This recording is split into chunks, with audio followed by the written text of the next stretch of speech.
সাবেক সচিব K M Nurul হুদার নেতৃত্বে নবগঠিত নির্বাচন কমিশন বিএনপিকে হতাশ করলেও অন্যান্য রাজনৈতিক দল এবং নাগরিক সমাজের প্রতিনিধিরা বলছেন নতুন কমিশন কাজ শুরু করলেই তাদের যোগ্যতা, দক্ষতা ও নিরপেক্ষতার বিষয়গুলো বোঝা যাবে। কাজেই এখনই রাজনৈতিক দল বা গণমাধ্যমের তাদের ঠিকুজি বিচার না করে আস্থা রাখা উচিত। কিন্তু সকলের কাছে গ্রহণযোগ্য নির্বাচন কমিশন গঠন নিয়েই না এত আলোচনা চলল গত কয়েক মাস। শেষ পর্যন্ত তা পাওয়া গেল কি, নাকি সকলের কাছে যোগ্য গ্রহণযোগ্য ব্যক্তির খোঁজ পাওয়া অসম্ভব এই দেশে? এই নির্বাচন কমিশনের মূল কাজ হবে 2019 সালে সকলের অংশগ্রহণে একটি জাতীয় নির্বাচন অনুষ্ঠান। শুরু থেকে রাজনৈতিক দলগুলোকে আস্থায় আনতে না পারলে কি সম্ভব হবে সকলকে, বিশেষ করে বিএনপিকে নির্বাচনে আনা? আবার বিএনপিরও কি উপায় আছে আরেক দফা নির্বাচন বর্জনের? যদি এই কমিশনের অধীনে নির্বাচনে যেতে হয় তাহলে কি নতুন সিইসি কে দলীয় এবং অযোগ্য প্রমাণের চেষ্টা যুক্তিসঙ্গত? সদ্য বিদায়ী কাজী রকিবউদ্দিনের কমিশন গত 5 বছর ধরে ক্রমাগত সরকারের আজ্ঞাবহ বা মেরুদণ্ডহীন হিসেবে অভিহিত হলেও 90 পরবর্তী নির্বাচন কমিশনগুলোর ইতিহাস ঘাঁটলে দেখা যায় এর আগে গঠিত বেশিরভাগ প্রধান কমিশনারকে রাজনৈতিক দলগুলোর অসহযোগিতা ও চরম বিরোধিতার মুখে মেয়াদ শেষের আগেই সরে দাঁড়াতে হয়েছে। এ অবস্থায় নতুন কমিশনের কাছে আপনার প্রত্যাশাগুলো কি? রাজকাহনের 2 পর্বেই আমরা আজ আলাপ করব নতুন নির্বাচন কমিশন নিয়ে, এবং আজ বৃহস্পতিবার বরাবরের মতো ফোন লাইন থাকছে খোলা। নির্বাচন কমিশন নিয়ে প্রশ্ন করুন এবং মতামত দিন 0298524311 অথবা 09666777311 এই নাম্বারগুলোয়। আমাদের সাথে আজ রাজকাহন স্টুডিওতে আছেন লেখক ও গবেষক সলিমুল্লাহ খান, সুপ্রিম কোর্টের আইনজীবী ব্যারিস্টার তানজিবুল আলম এবং সিনিয়র সাংবাদিক মাহফুজুল্লাহ। স্বাগত আপনাদের তিনজনকে। আমি ডক্টর সলিমুল্লাহ খান আপনাকে দিয়েই শুরু করতে চাই। নতুন নির্বাচন কমিশনের কাছে আপনার কি প্রত্যাশা? সবার যা প্রত্যাশা তার চেয়ে আমার ভিন্ন কিছু নয়, কিন্তু এর মধ্যে অনেক কথা হয়ে গেছে যেগুলো ঠিক আমার প্রত্যাশা নয়, অন্যদের প্রত্যাশা। দুটো কথাই বলি। যেমন বিএনপি বলছেন নতুন নির্বাচন কমিশন, বিশেষ করে প্রধান নির্বাচন কমিশনার যাকে বলা হয় প্রধানমন্ত্রীর ইচ্ছার বহিঃপ্রকাশ। আবার আওয়ামী লীগের কোনো কোনো নেতা বলছেন সেটা জনগণের ইচ্ছার বহিঃপ্রকাশ। কথাটা একদিক থেকে বলা হয়, ইংরেজিতে বলে টটোলজি, যে প্রধানমন্ত্রী নিজে যদি জনগণের ইচ্ছার বহিঃপ্রকাশ হন তাহলে প্রধানমন্ত্রীর ইচ্ছার বহিঃপ্রকাশ জনগণের হবে, সেটা ঠিক আছে। কিন্তু এখানে একটা কোথাও শুভঙ্করের ফাঁকি থাকতে পারে। প্রধানমন্ত্রী নিজেই কি জনগণের ইচ্ছার বহিঃপ্রকাশ? এইটাই হচ্ছে মূল প্রশ্ন। সেটা নির্ধারিত হয় নির্বাচনে। এখন এই নির্বাচনকে জনগণের ইচ্ছার বহিঃপ্রকাশ হিসেবে দেখবার জন্য সহায়ক শক্তি হচ্ছে আপনার নির্বাচন কমিশন। কিন্তু অনেক বলেন প্রধানমন্ত্রী এখানে সর্বে সর্বা, এ হোস্ট ইন হারসেলফ। এটা সত্য কিনা? আমি যে এখন তো আপনাদের ভাষার মাস, আমি একটা উদাহরণ দিচ্ছি অতি সংক্ষেপে। তো আপনাদের ভাষার মাস আসলে বাকি 11 মাস হ্যাঁ আপনাদের মানে আপনার বাঙালিদের, বাংলাদেশের নাগরিকদের আমরা সবাই বলি যে ভাষার মাস। বাকি মাসগুলো কিসের মাস আমি জানি না, ওগুলো কি বোবার মাস? তা তো নয়। কিন্তু এখন এই যে বাংলার প্রধানমন্ত্রীর ইচ্ছায় যদি জাতির ইচ্ছে হতো, তাহলে দেশের এই যে পত্রপত্রিকার রিপোর্টে এই মাসেই দেখতেছি শতকরা কত ভাগ সাইন বোর্ড যেটা আমরা বলি সেটা সবগুলো ইংরেজিতে কেন? অন্তত শতকরা 70 থেকে 90 ভাগ বিভিন্ন পত্রপত্রিকা বোঝায়। প্রধানমন্ত্রীর সেখানে কি ইচ্ছে নেই না জনগণের ইচ্ছে নেই? সে কথাটা আমাদের বলা উচিত। সেই জন্য বলি নির্বাচন কমিশন প্রধানমন্ত্রীর ইচ্ছার প্রকাশ যদিও বলেও থাকেন, আমরা অন্যের মতো অপেক্ষা করব। অর্থাৎ এখন একটা তর্ক হচ্ছে ব্যক্তির, আপনারা যে সুন্দর শব্দ ব্যবহার করেছেন টিকুজি নিয়ে, ব্যক্তির টিকুজি না নিয়ে যদি আমরা কমিশনের ক্ষমতা নিয়ে কথা বলতাম, যদি আমরা সত্যি বলতাম যে যদি আমরা ব্যক্তি এবং ঘটনা এবং ক্ষুদ্র ক্ষুদ্র যাকে বলা হয় আলামত নিয়ে কথা না বলে সমগ্র কাঠামোটা নিয়ে কথা বলতাম, আসলে এই নির্বাচন কমিশন গঠনের যে প্রক্রিয়া সংবিধানের মধ্যে লিখিত আছে সেটা জনগণের বহিঃপ্রকাশ হতে পারে কিনা। আমরা সকলে জানি সংবিধানে আছে রাষ্ট্রপতি তাদেরকে নিয়োগ দেবেন।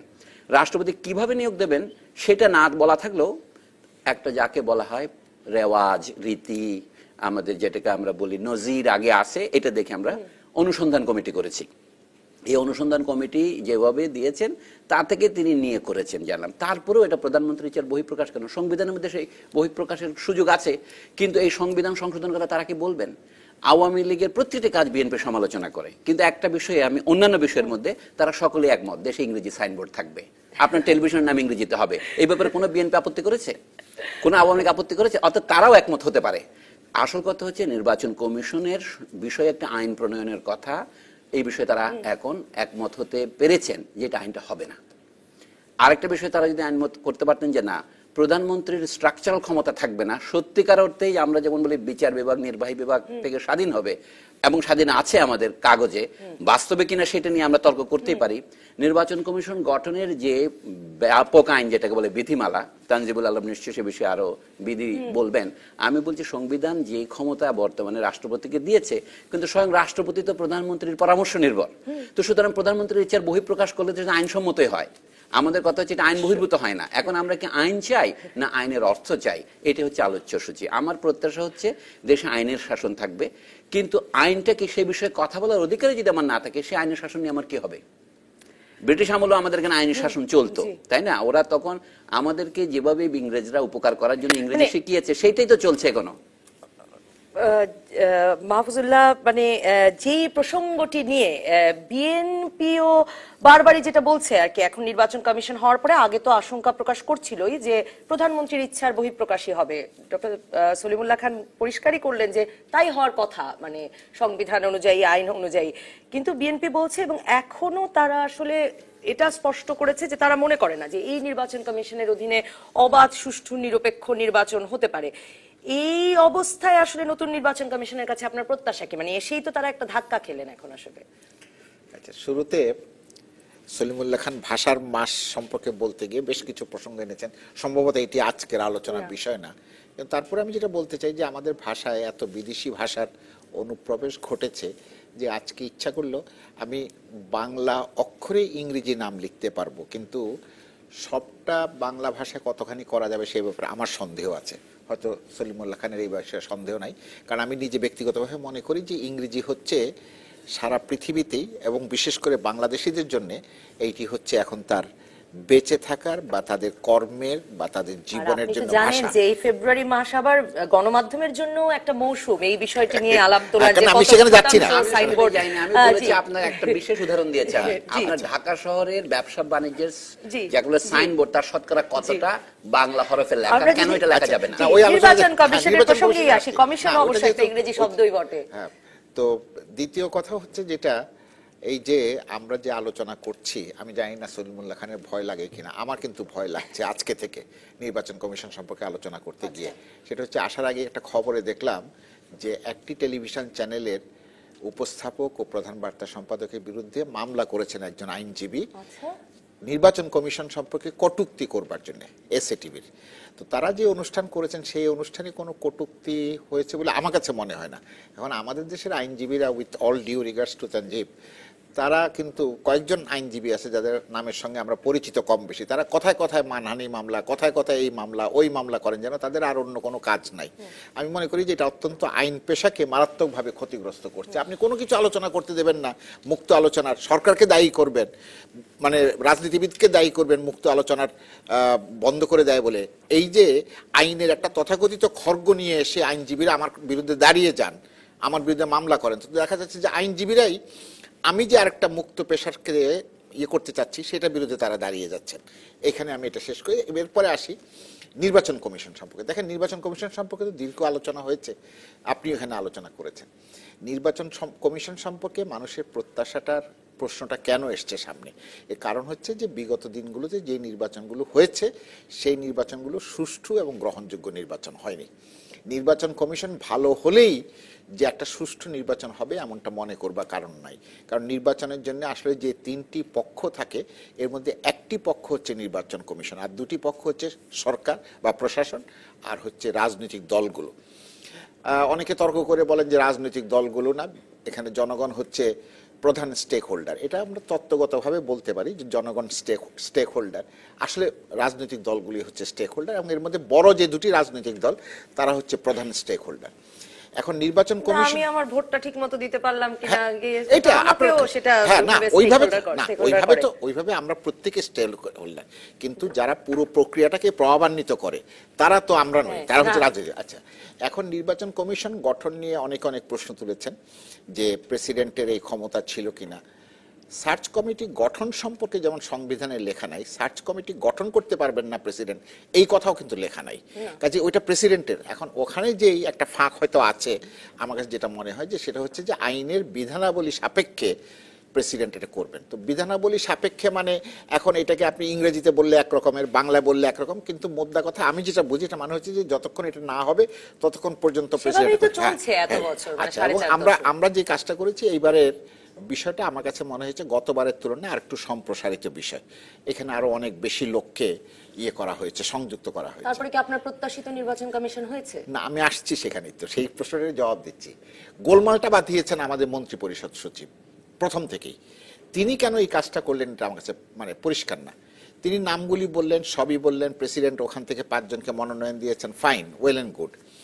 তিনি বলতে গিয়ে যখনই পরিচয় দেওয়া শুরু করলেন, 2 জন সম্পর্কে বললেন অমুক আওয়ামী লীগের তালিকা থেকে, অমুক বিএনপি তালিকা থেকে এসেছে। প্রথমেই কিন্তু আমার কাছে মনে হয়েছে this is a very intelligent way of blaming 2 persons, accusing 2 persons, যে তুমি আওয়ামী লীগের, তুমি বিএনপি, জনগণের সামনে। কারণ ওই তালিকা থেকে আসলেই একজন লোক, আপনাকে একজন লোক প্রস্তাব করলো, তাহলে কি আপনি আওয়ামী লীগের হয়ে গেলেন না বিএনপির হয়ে গেলেন? না, প্রকাশ করলে সবগুলো প্রকাশ করা হলো না। হ্যাঁ, আসেন।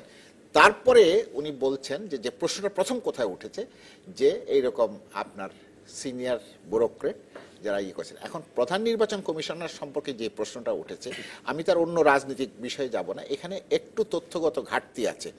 তার সম্পর্কে বলা হয়েছে যে তিনি সচিব ছিলেন, তিনি কাগজে পত্রে সচিব ছিলেন, তিনি কিন্তু সচিব হিসাবে দায়িত্ব পালন করেন নাই। কারণ যুগ্ম সচিব হিসাবে তিনি অবসরে গেছেন, তারপরে আপনার প্রশাসনিক ট্রাইব্যুনালে মামলা করে জিতে ভূতাপক্ষ তাকে প্রমোশন দেওয়া হয়েছে, দিয়ে তিনি বিদায় নিয়েছেন। এর আগে নির্বাচন কমিশনের যারা প্রধান নির্বাচন কমিশনার ছিলেন প্রত্যেকে কিন্তু একেবারে পূর্ণ মেয়াদে সচিব।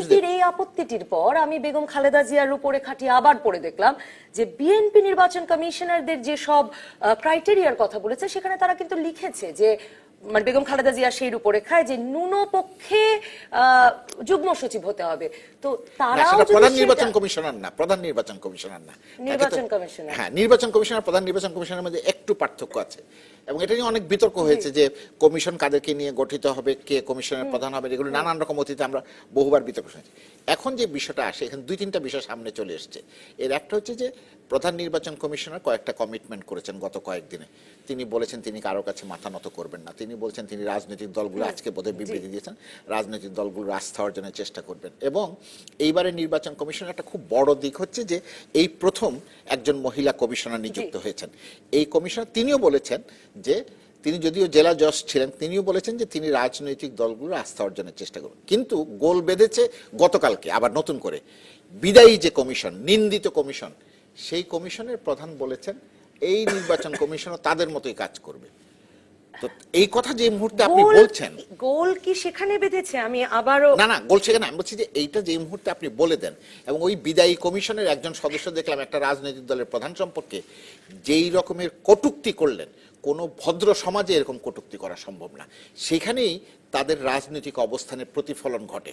আপনি যখন একটা সাংবিধানিক পদে যান, সাংবিধানিক পদে যাওয়া আর আপনার মন্ত্রী হওয়া দুটা কিন্তু ভিন্ন জিনিস। সাংবিধানিক পদে গেলে কিন্তু আপনার উপরে নজরটা বেশি থাকবে, এবং আপনি যেইভাবে আমি একজন দর্শকের ফোন নিয়ে আমি একটু ব্যারিস্টার তানজিবুল আলমের কাছে যেতে চাই। আমি 3টা বাক্য শেষ করে দিচ্ছি।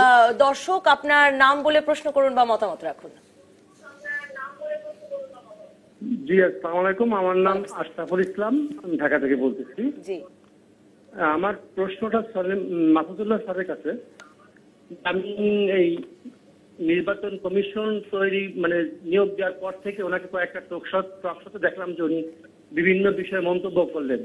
আমার প্রশ্নটা ওনার কাছে এবং এখানে যারা আছেন আইন বিশেষজ্ঞ ব্যারিস্টার সাহেব আছেন, যে রাষ্ট্রপতি দেশের সর্বপ্রধান এবং উনি ইচ্ছা করলে সংবিধান অনুযায়ী নিয়োগ দিতে পারেন সিইসি কে। উনি তারপরও দেশে সার্চ কমিটি করে সুশীল সমাজকে নিয়ে সার্চ কমিটি তাদের নিয়ে বসে আলোচনা করে রাষ্ট্রের একটা সিইসি নিয়োগ দিল। যদি রাষ্ট্রপতি তার সংবিধান বলেও দিতে পারতো, কিন্তু তারপরে উনি বিতর্ক না হয় এখন কোনো না কোনো ভাবে কোনো কিছুর সাথে জড়িত। উনি যেরকম প্রত্যক্ষভাবে বিএনপির টেবিলে জড়িত, সেই জন্যই কি শুধু কি এই নিয়োগকে মানে বিরোধিতা করা, বিএনপির বিভিন্ন টক শো দেখতেছি, রেজভি সাহেব বলেন, যারাই বলেন না কেন। জি, আমি বুঝতে পেরেছি প্রত্যক্ষভাবে বিএনপির সাথে জড়িত। জি, এটা উনি আমার রাজনৈতিক বিশ্বাসকে দলের সঙ্গে সম্পর্ক হিসেবে ধন্যবাদ দেখেছেন। আশরাফুল ইসলামকে ফোন না, করার জন্য। সেই জন্য আমি ওনাকে এটা ওনার বিভ্রান্তিটা সংশোধন করে দিতে চাই যে উনি যেটা করেছেন সেটা সত্য ভাষণ নয়। দ্বিতীয় হচ্ছে, আমি টক শোতে যেসব কথা বলেছি আজকেও একই ধরনের কথাই বলছি। আমার কথার মধ্যে কোনো ব্যত্যয় ঘটেনি। আমি যে প্রক্রিয়ায় গঠন করা হয়েছে সেটাকে আমি বলেছি যে এটা ভালো। এখন উনি যে কথাটা বললেন যে রাষ্ট্রপতি নিজের ইচ্ছায় করতে পারতেন, করতে তো পারতেন, তাহলে রাষ্ট্রপতি করলেন কেন, সার্চ কমিটি করলেন কেন করেছেন যে জনমনে একটা প্রত্যাশা হয়েছে যে এইসব ক্ষেত্রে মানুষের ইচ্ছার একটা প্রতিফলন থাকা প্রয়োজন। আমি বলি কথাগুলো কিন্তু আমরা সেই প্রতিফলন যে ঘটেনি তো সেটাই পরিষ্কার আমি আপনাকে বলি, আমি মন্তব্য করি নাই। আমাদের সার্চ কমিটির অন্যতম সদস্য প্রফেসর মঞ্জুরুল ইসলাম বলেছেন যে তারা যে নাম দিয়েছেন সেই নামের প্রতিফলন সপ্রত ঘটে নাই, এবং তিনি এটাও বলেছেন যে না, সেটা বলেননি। তিনি বলেছেন যে ওনারা ভেবেছিলেন নাগরিক সমাজের হ্যাঁ, একজন হ্যাঁ, প্রতিনিধি ওনারা থাকবে, বলছে- কিন্তু বাংলা একাডেমি পুরস্কার প্রাপ্ত একজন লেখক সচিব হলে আর তিনি নাগরিক সমাজের অংশ থাকেন না?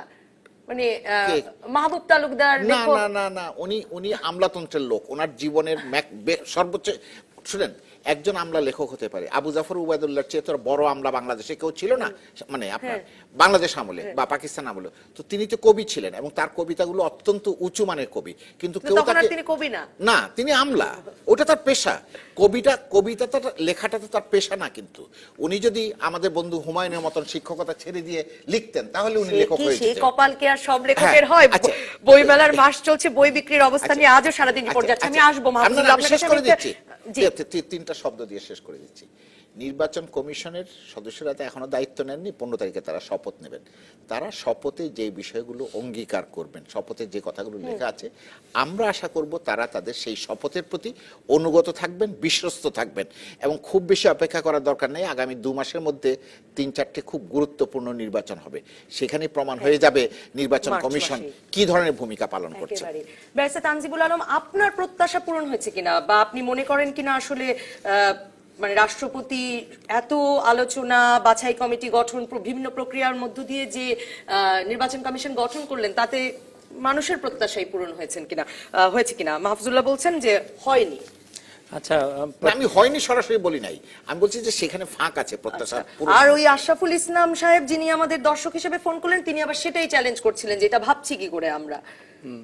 আসলে মানে প্রত্যাশা পূরণের ব্যাপারটা কিন্তু আপনি যদি বিভিন্ন টক শোতে যে আলোচনাগুলো হইবেন, যারা সাপোর্টে থাকে কিংবা বিপক্ষে থাকে, তাদের মধ্যে যদিও প্রত্যাশা থাকে যে মানে তাদের বিবেচনার প্রত্যাশা থাকে যে একটা অবজেক্টিভ একটা অ্যাসেসমেন্ট হবে, কিন্তু আমরা ব্যক্তির চেহারা না দেখে যদি উত্তরটা খুঁজতে যাই তাহলে দেখবেন যিনি বলছেন যে প্রত্যাশা পূরণ হয়েছেন, আমরা বাকি সবাই ধরে নিই তিনি হচ্ছেন সরকার সমর্থক, আর যিনি বলছেন যে প্রত্যাশা পূরণ হয় নাই আপনি ইনভেরিয়েবলি ধরে নিতে পারেন তিনি বিএনপি সমর্থক।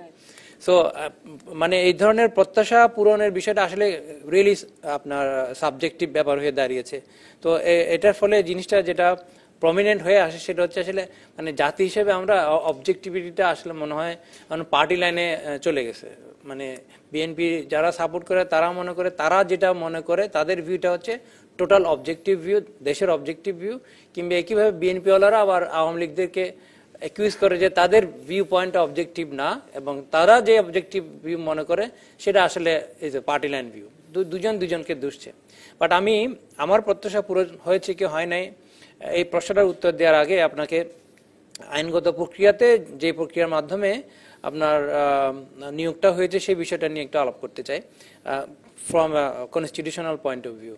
আপনি সংবিধানের বিভিন্ন জায়গায় এরকম বলা আছে যে রাষ্ট্রপতি নিয়োগ দিবেন, কিন্তু যেমন ধরেন রাষ্ট্রপতি আপনার বাংলাদেশে যত জাজ সাহেব, সুপ্রিম কোর্টের যত জাজ নিয়োগ হন প্রত্যেকের নিয়োগ তিনি দেন। তারপর আপনার এই নির্বাচন কমিশনারদেরকে তিনি নিয়োগ দেন। তারপর আপনার পার্লামেন্টে কখন বসবে প্রাইম মিনিস্টারকে তিনি নিয়োগ দেন, অন্যান্য মন্ত্রীদেরকেও তিনি নিয়োগ দেন। এরকম বিভিন্ন প্রক্রিয়ার ক্ষেত্রে সিভিল সার্ভেন্টদেরকেও কিন্তু নিয়োগ রাষ্ট্রপতি দিয়ে থাকেন, কিন্তু প্রধানমন্ত্রীর পরামর্শক্রমে দুটো নিয়োগ ছাড়া, প্রধান বিচারপতি আর প্রধানমন্ত্রী ছাড়া। এক্স্যাক্টলি। তো এখন যে জিনিসটা দাঁড়াচ্ছে সেটা হচ্ছে যে তার মানে হচ্ছে যে নির্বাচন কমিশনারদের নিয়োগের বিষয়টা আসলে সংবিধান অনুযায়ী পুরোপুরি আপনার প্রেসিডেন্টের উপরে নির্ভরশীল, রাষ্ট্রপতির উপরে নির্ভরশীল না, ওনার ডিসক্রিপশনে নাই। তো যেটা সলিমুল্লাহ ভাই বলে গেলেন যে তার যে মানে power of appointment is constrained by the recommendation that he receives from the prime minister. কিন্তু এই ক্ষেত্রে আমি যেটা দেখলাম সেটা হচ্ছে যে প্রাইম মিনিস্টার ওনাকে পরামর্শ দিয়েছেন কি দেন নাই যে তিনি সার্চ কমিটির মাধ্যমে নামগুলা কালেক্ট করবেন।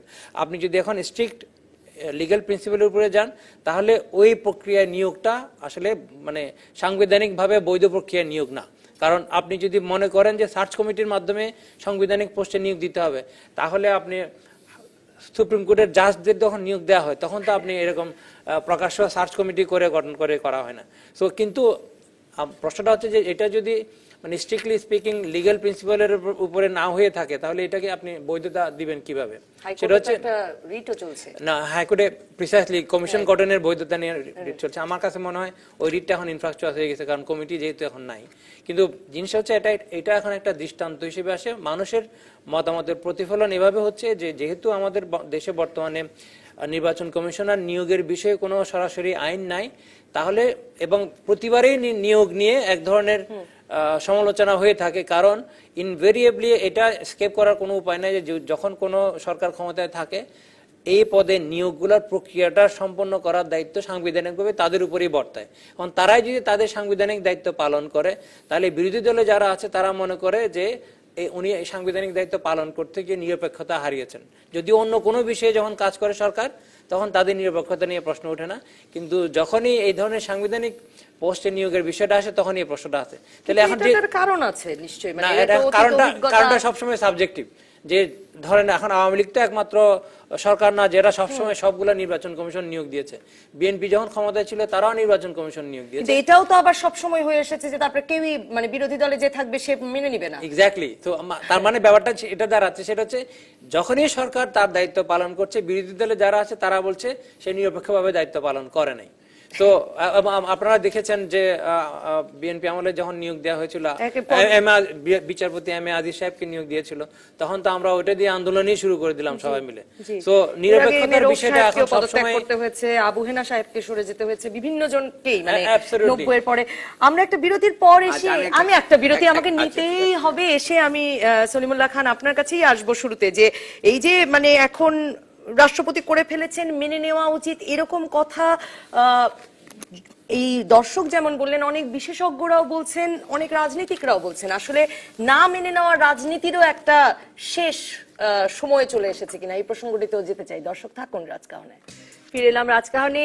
ডক্টর সলিমুল্লাহ খান, ব্যাপারটা কি অনেকটা এরকমও যে একটা দীর্ঘ সময় ধরে এই সংস্কৃতি চলবার পরে যে নির্বাচন কমিশন হলো, যারা বিরোধী দলে থাকলো তারা মানলো না, এক পর্যায়ে বেকায়দায় পড়ে নির্বাচন কমিশনারকে প্রধান নির্বাচন কমিশনারকে সরে যেতে হলো, বা 2014 সালের 5ই জানুয়ারি নির্বাচনের পরে বিশেষভাবে যে একটি বড় দল বিএনপি নির্বাচনে অংশ নিল না, এরপরে নির্বাচনের আন্দোলন চললো, এখন আবার নির্বাচন কমিশন মেনে না নেওয়া, এটি আসলে লোকে এক রকমের কি মানে অধৈর্য হয়ে পড়েছে, সেজন্যই কি এ ধরনের যে আস্থা রাখতে হবে এমন একটি জোয়ার সৃষ্টি হয়েছে?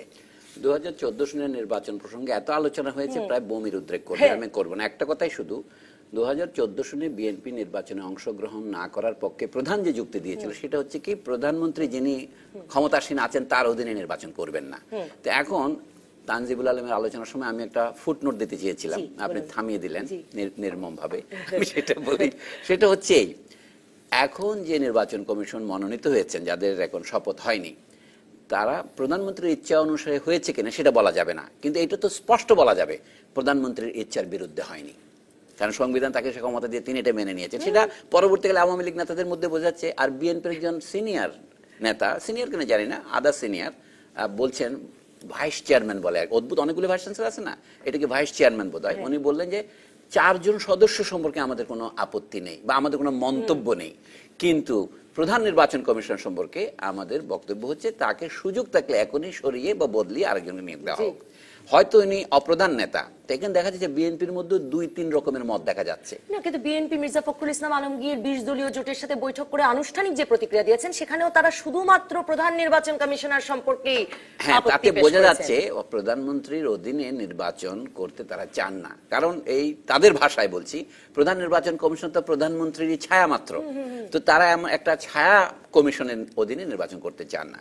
এখন সমস্যা হলো আমি কি চাই সেটা বড় ব্যাপার নয়, আমি কি বাস্তবে সেটা হচ্ছে বড় ব্যাপার, অর্থাৎ আমি কি করতে পারবো। তাই না? বিএনপি অনেক চেষ্টা করেছে, সেই আন্দোলনে তারা যদি সফল হতো তাহলে এই নির্বাচন কমিশন অন্যভাবে হতো। আরো একটি কথা এখানে এসছে, এটা খুব গুরুত্বপূর্ণ, এবং মানুষ যে কথাগুলো ইচ্ছা করে বলে সেগুলিতে তো একটা অর্থ আমরা করি, কিন্তু সেই যা বলে না তার থেকে আরেকটা অর্থ বাইর হয়। লেবাননের কবি খলিল জিবরান বলতেন যে সে যা বলে না সেটা মনোযোগ দিয়ে শুনুন। তারা বলছে যে কি, এই যে প্রধান নির্বাচন কমিশনার হিসেবে যিনি মনোনীত হলেন তাকে আমরা নির্যাতন করেছিলাম। উনি বলছেন তাকে আমরা যোগ্য সচিব অবস্থায়, মাহফুজুল্লাহ ভাই স্মরণ করে দেন উনি কোন সচিব ছিলেন না, এইটাকে ইংরেজিতে বলে সফিস্ট্রি। এই ধরনের যুক্তিকে বাংলা অনুবাদ করা গেলে তো খারাপ লাগবে, ইংরেজিতে মেনে নেবেন।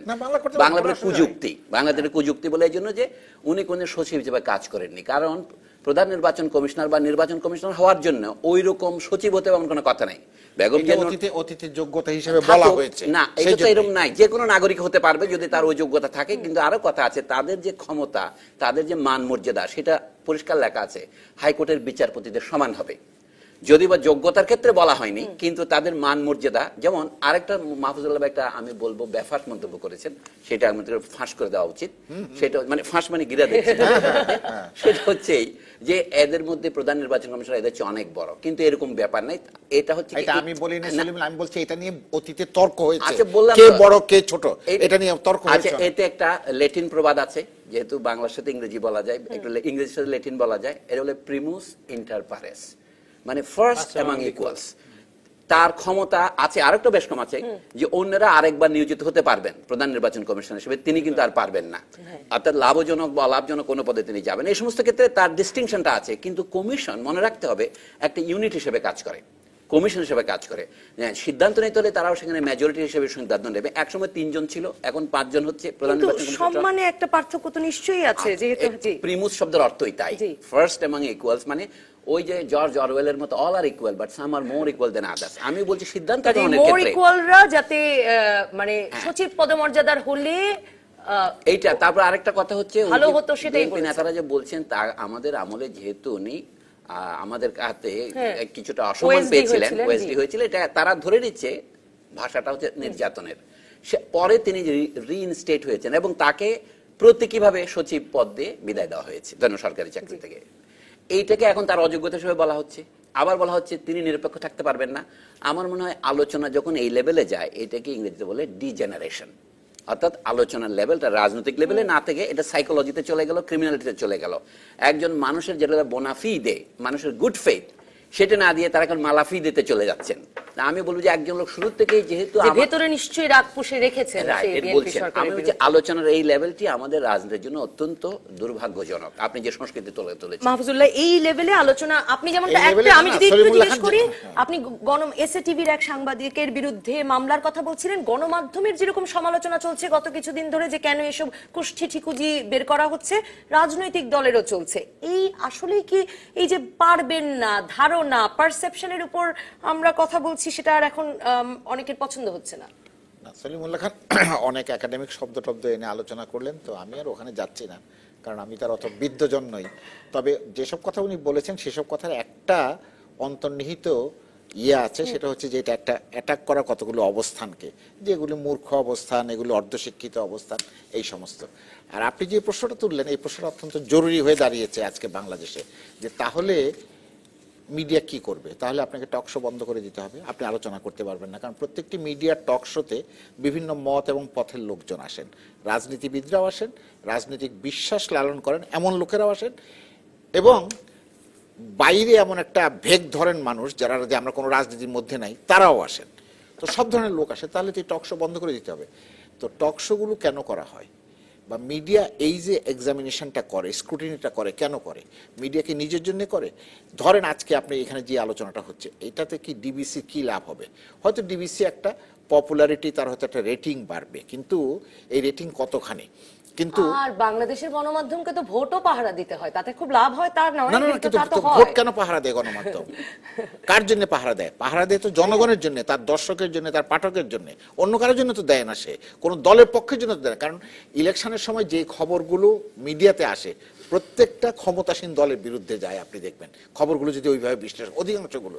তো তাহলে এই যে মন্তব্যগুলো করা হচ্ছে বা এই যে হস্তক্ষেপ, যেমন ধরেন আমি আপনাকে বলি, তাহলে এখানে আমি একটু একটা প্রশ্ন জুড়ে দেই যে যেটি উনি বলেছেন যে এই ধরনের যুক্তি এক রকমের ডিজেনারেশন, যখন আমরা কে কি করেছিলেন ওই সময় ওএসডি ছিলেন দেখে পারবেন না ভাবছেন, এই যুক্তিগুলো যে এখন আর অনেকে নিতে চাইছেন না, তার একটা বড় কারণ কি এই, যেটাও সলিমুল্লাহ খান বলেছেন যে বিএনপি আসলে আন্দোলনে সফল হয়নি 2014 নির্বাচনের পরে, সেসব মিলিয়ে এখন আসলে এরকম এই অভিযোগগুলো আসলে এক রকমের অপ্রাসঙ্গিক হয়ে পড়েছে বিএনপি। সেটা ওনার দৃষ্টিতে অপ্রাসঙ্গিক মনে হতেই পারে, এটা অসম্ভব কিছু মানে কিছু না। এখন ধরেন আপনি ঢাকা বিশ্ববিদ্যালয়ের ভাইস চ্যান্সেলর যখন নিয়োগ করা হয় তখন একজন ফুল প্রফেসরকে নিয়োগ করা হয়, অ্যাসোসিয়েট প্রফেসরকে নিয়োগ করা হয় না। আমি এই প্রসঙ্গে এটুকু বলতে চাচ্ছি, আর কি বেশি বলতে চাই না। এখন আইনে আছে 10 বছর পর্যন্ত 20 বছর পর্যন্ত না প্রফেসর পদ হলেও হবে না, মানে কমপক্ষে তাকে ধরেন 10 বা 15 বছর আগে ফোন করেছেন, আমরা কাগজে সেক্রেটারি হলেই যদি সেক্রেটারি হতো সলিমুল্লাহ খান, তাহলে আপনি হাইকোর্টের মর্যাদা দিচ্ছেন কেন? এগুলো অনেক রকমের তর্ক দুই দিকেই আছে। দর্শক আপনার নাম বলে প্রশ্ন করুন, মতামত রাখুন। হ্যালো, আসসালামু আলাইকুম। ওয়ালাইকুম আসসালাম। আমি আমেরিকা থেকে বলছিলাম, আমি হান্নান। জি, আমার কথা হলো যে এই যে নতুন যে সিএসি নিয়োগ করলো, হ্যাঁ, তাই ওনাকে নিয়ে যে এই যে আপনারা টকশোতে সমালোচনা প্রতিটা লোকে করতেছে, হ্যাঁ, তো ওনার কার্যক্রম না দেখে আপনি কিভাবে সমালোচনা করবেন আপনারা? 1 নম্বর। 2 নম্বর কথা হইলো, এমন কোন ব্যক্তি বাদ করতে পারবেন কি আপনারা যে ওনার বিরুদ্ধে কোনো সমালোচনা করবে না? আমার কথা বুঝতে পারছেন? জি, একদম পরিষ্কার। আমরা একেবারে এই প্রসঙ্গেই আলাপ করছিলাম যে আপনারা অনেকেই এই অভিযোগটি করছেন। হান্নান সাহেব, আপনি কি কোনো সুনির্দিষ্ট অতিথির কাছ থেকে এই প্রশ্নের উত্তর চান? না, আমি কোনো সুনির্দিষ্ট কোনো অভিযোগ জি, আমরা এই প্রসঙ্গটিতেই আলাপ করছি। মাহফুজুল্লাহ, আপনি যদি শেষ করেন যে এটাই, মানে আমরা কাজ দেখিনি, আমরা কেন এই সিসির নিয়ে এত বিশ্লেষণ করছি, সমালোচনা করছি। আচ্ছা, তার আগে আমি যে মিডিয়াটা 2 বাক্যে শেষ করে দিই। এই যে ধরেন মিডিয়া যে কন্টিনিউয়াসলি অ্যাটাকের মুখে আসে, এই যে ধরেন কিছুদিন আগে আপনিও জানেন, আমরা সবাই জানি যে ডেইলি স্টারের সম্পাদককে যতগুলো তার বিরুদ্ধে মামলা হয়েছে, আপনি আমাকে বলেন তো কোন সভ্য সমাজে, কোন ইয়েতে, আমাদের কোন নাগরিক এগুলির বিরোধিতা করেছে? তাকে যেরকম ভাবে হ্যাকারত করা হয়েছে 74টা 75 কি কোন যুক্তিতে? যিনি কক্সবাজারে একজন, এটা পিএল এর মামলা না, পিএল এর মামলা না যে আমার একেবারে মান সম্মান হয়ে গেছে ওনার একটা বক্তব্যের কারণে, কাজে আমাকে মানহানি মামলা করতে, এবং ম্যাজিস্ট্রেট সাহেব আবার সেই মামলাকে মানে আমলে নেবেন, নিয়ে তার বিরুদ্ধে এগুলি হচ্ছে আমাদের রাজনীতির যে একটা আছে, দুর্বলতা আছে, আমাদের বুদ্ধির জগতে যে একটা দুর্বলতা, এটা। আর উনি যে কথাটা বললেন, এই কথাটা, এটার একটা যুক্তি গ্রহণযোগ্য আর একটা যুক্তি গ্রহণযোগ্য না। গ্রহণযোগ্য না কেন? সেটা হচ্ছে যে অতীতে নির্বাচন কমিশনগুলোর যে ভূমিকা, সেই ভূমিকার কারণে মানুষের মধ্যে এক ধরনের হতাশা আছে। মানুষ এই কথাগুলো কেন বলে? আমার সন্তান যেন থাকে দুধে ভাতে, এই কথাটা কেন বলেছে মানুষ? ভবিষ্যৎকে কল্পনা করতে, সে কি দেখতে পেয়েছে যে তার সন্তান দুধে ভাতে থাকবে না?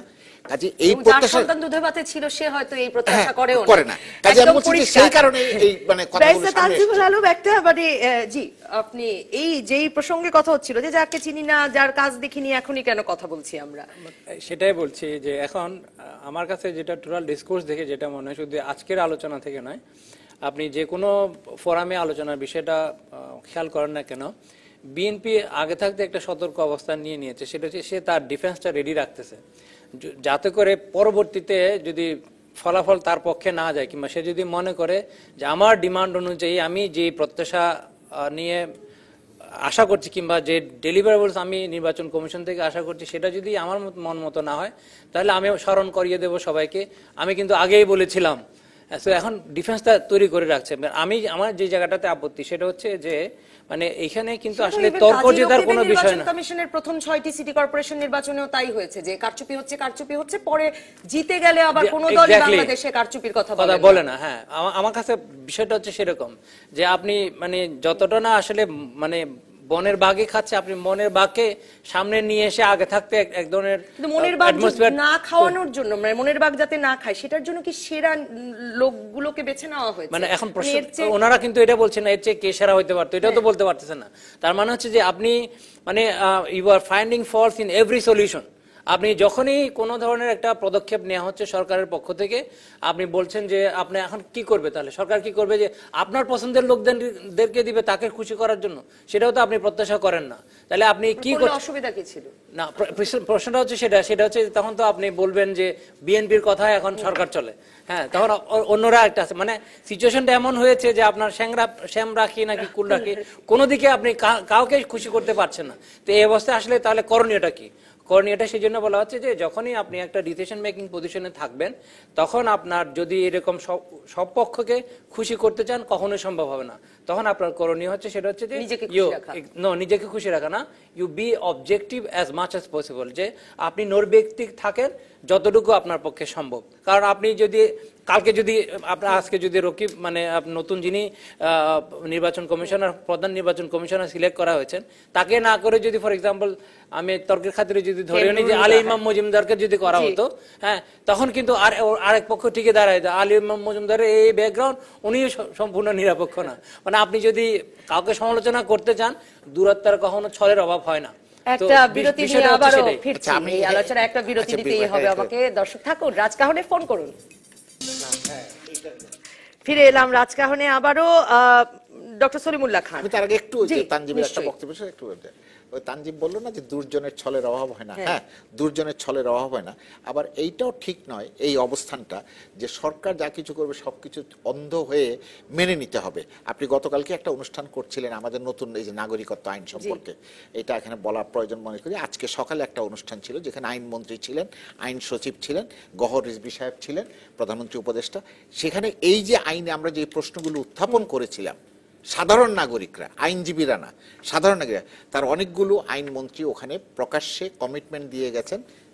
না, আমার মনে হয় সরকার যা করবেন তাই মেনে নিতে হবে, সেই জায়গা বা সেই সেন্টিমেন্ট থেকে দর্শকরাও বলেননি, তানজিবুল আলমও বলেননি। কিন্তু আমার মনে হয় সেন্টিমেন্টটা ওই জায়গায় চলে গেছে কিনা, সরকার যাই করবে তার কিছুই আমি বিরোধী দলে থাকলে মানবো না, সেই বিরোধী দলে আওয়ামী লীগ থাকুক, বিএনপি থাকুক।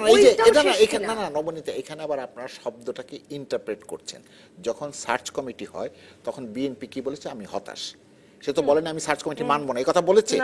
এমনকি নির্বাচন কমিশনও বলেনি, নির্বাচন কমিশন কিন্তু বলেছে যে আচ্ছা এটাও আপনার অধিকার থাকবে না, আমার অধিকার থাকবে না। নির্বাচন কমিশনের নেতৃত্বে সুষ্ঠু, অবাধ, নিরপেক্ষ ও গ্রহণযোগ্য নির্বাচন অনুষ্ঠান সম্ভব হবে না।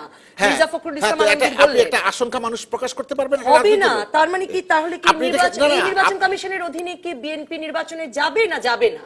সেই প্রশ্ন তো পরবর্তী পর্যায়ে, এখনকার প্রশ্ন তো নাই। ওটাই আমি বলছিলাম যে ডিফেন্সটা রেডি রাখা। আপনারা আমি বলি আপনাকে, টক শোতে এখন একটা প্রবণতা, তিনটা প্রবণতা তৈরি হয়েছে। বিএনপি নির্বাচনে অবশ্যই আসবে, কোনো গত্যন্তর নাই। 2 নম্বর হলে আসলে 30-35টা সিট পাবে। এগুলো হচ্ছে আগে থেকে আমি 50 পর্যন্ত শুনেছিলাম, 30-35 বলছেন। হ্যাঁ, ডিসইনফরমেশন ক্যাম্পেইন তৈরি করা হচ্ছে। আপনি দেন নির্বাচন, সুষ্ঠু নির্বাচন দেন, গ্রহণযোগ্য নির্বাচন দেন, এবং ওই যে আপনি যেটা বললেন যে আমার ভোট আমি যাকে দেব তাকে নিয়ে যাতে প্রতিফলন ঘটে। তো এই যে আপনার ধরেন সার্চ কমিটি যাদেরকে ডেকেছিল এবার আলোচনা করার জন্য, তাদের একজন সদস্য তো মন্তব্য করেছেন, আমার কারণ আমি লোবো তোরে খালি জিগায় লোবো, এই মন্তব্য করেন নাই? করেছেন তো তিনি। না, এই মন্তব্যটা মনে করেছেন বদিউল আলম। হ্যাঁ, তো আপনি সার্চ কমিটি যাদেরকে ডেকেছিল তাদের মধ্যে এই মন্তব্য কেন এসছে? আর ঠিক আছে, অন্যরা না সব খারাপ, বিএনপি খারাপ, বিএনপি বাজে, উনি কেন এই মন্তব্য করেছেন? কারণ এই বিশ্বাস ছিল যে শেষ পর্যন্ত মানে আমার এই টেবিলে বসে নজরুল ইসলাম খান ভবিষ্যৎবাণী করে গিয়েছিলেন। নজরুল ইসলাম খান, সেটা দেখেছি আমি, আপনি যে অনুষ্ঠান একেবারে ডিটো তার। না, নজরুল ইসলাম খান বাদ দেন, বদিউল আলম মজুমদার কি বিএনপি না আওয়ামী লীগ? তো তিনি যে মন্তব্য করেছেন আমার কাছে কিছুই মনে হয় না। কিছু একটা হতেই হবে। না, তাহলে উনি যে মন্তব্যটা করেছেন সেই মন্তব্যটা তো আপনি ধরে নেন একজন নাগরিক হিসাবে তিনি করেছেন। তো তিনি ওই মন্তব্য করেছেন, এই মন্তব্য থেকে এক কদম এগিয়ে বিএনপি একটা মন্তব্য করেছে। এটাই আমার একটা বড় প্রশ্ন, এবং এটাও কিন্তু দর্শকদের প্রশ্ন। আমি মানে মানুষজনের যতটুকু কথা বলে হয়তো আপনাদেরও এক্সপেরিয়েন্স এক হবে, বাংলাদেশে বিএনপিও না আওয়ামী লীগও না, এমন কোন নাগরিক সমাজের লোক, শিক্ষক, সাংবাদিক, কবি, মানে কাউকে কি আর এটা মনে করা হয় এটাও এই সমাজের একটা সংকট কিনা? ডক্টর সলিমুল্লাহ খান। না, এইবার যে 5 জন আমাদের মনোনীত হলেন তার মধ্যে শুরুতেই মাহমুদুল্লাহ বাইশির কথাটা উচ্চারণ করেছেন যে তালিকা থেকে, এটা বিএনপির তালিকা থেকে একজনকে নেওয়া হয়েছে, মাহবুব তালুকদার, এবং আওয়ামী লীগের তালিকা থেকে নেওয়া হয়েছে। হ্যাঁ, আমি বলছি তাতে সেই হিসেবে দেখা যায় এটা হচ্ছে 5-এর মধ্যে 1 মানে 7-এর মধ্যে কত 20, তো তাই না? এবং 300-র মধ্যে তাহলে 60। তারা কয়টা আসন পাবে সেটা হচ্ছে এই ফর্মুলা দেখে লোকে বলছে। মানুষ কিন্তু গণক নয়, মানুষের একটা ফর্মুলা আছে কিভাবে মানুষ কথা বলে। তো এই যে একজনের সাথে তার কোন তালিকা থেকে এসেছে বলে দিয়েছেন মন্ত্রিপরিষদ সচিব, তার মধ্যে এক ধরনের হয়তো অজ্ঞান প্রকাশ ঘটেছে যে ভবিষ্যতে তারা এভাবে প্রজেক্ট করছেন। এবং বিএনপি নির্বাচনে অংশগ্রহণ না করলে কি হবে?